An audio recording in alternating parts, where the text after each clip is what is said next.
I saved $20 by buying this on sale. I bought these on clearance a year ago just because they were holiday edition. I'll also be using a Sharpie. I moved my work mat into place. Yeah, go ahead and go grab a banana. Go in there.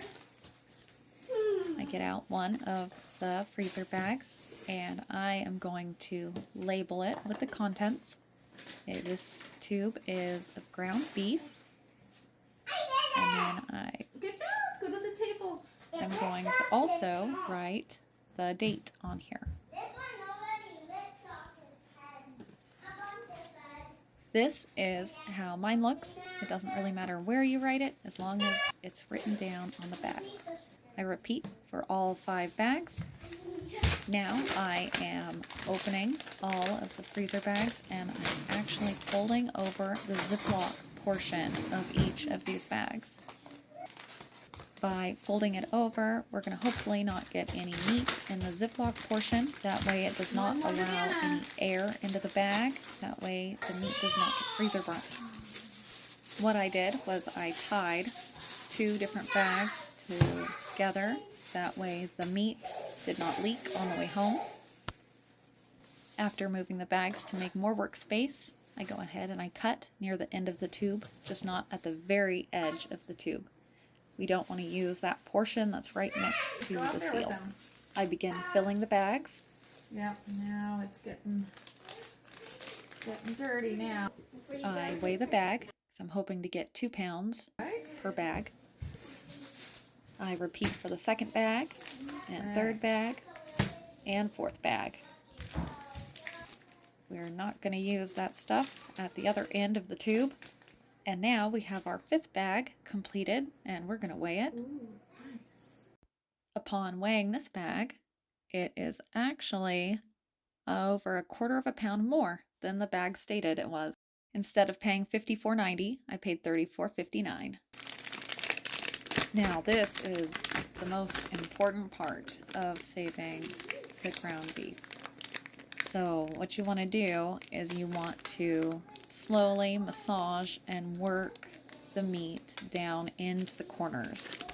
You want to kind of mush it down, kind of press it, kind of shake out some of the air, and you want to make sure that you're careful not to pop the corners as you're mushing it down and as you're kind of massaging it in. See, I press down on that air bubble to try to make it go up, because we want all the air bubbles to be massaged upward and outward.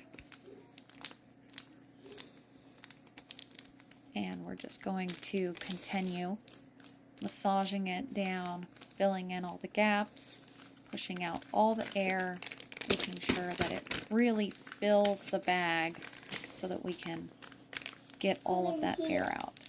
Once you've gotten it down at the base, go ahead and work towards the top.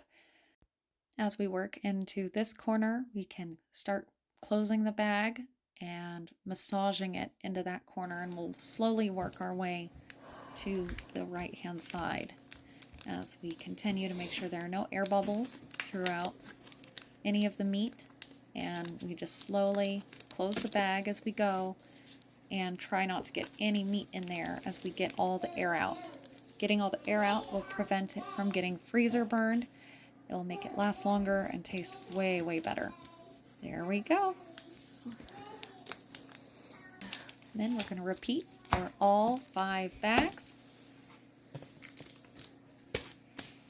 All right, get down. After convincing the baby Get down. to go ahead and get down.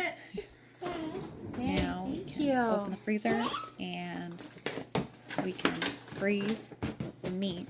I like to freeze it flat on a cookie sheet. Once it is frozen, it makes it much easier, since the back is completely flat from the cookie sheet. It makes it much easier to store upright, as this is my preferred method of storage.